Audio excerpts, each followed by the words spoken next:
Hi guys, let's go over plural nouns. First, what is a singular noun? A singular noun is what refers to just one of something. It's usually a person, place, thing, or idea. And a plural noun is what refers to more than one of something. For example, one banana is singular because there's just one. Two bananas is plural because there's more than one. For example, there is a banana on the table. This is singular. There are some bananas on the table. This is plural. So how do we know when it's plural? Well, it usually has an S or an ES at the end. For example, one banana becomes 5 bananas.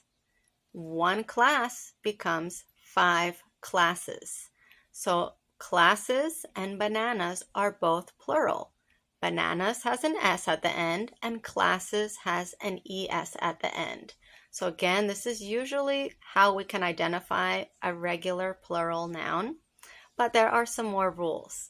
And I also want to point out that uncountable nouns don't follow this pattern. They are considered singular and seen as a whole, even when they represent more than one of something. So let's take a look at some examples. So let's review the words that end in S first. So cat becomes cats when it's plural. We just add an S. Roof becomes roofs. House, houses. Belief, beliefs.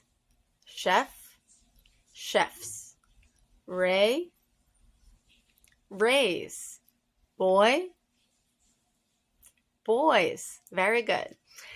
So if the noun ends in one of these combinations or letters, you usually add an ES at the end to make it plural.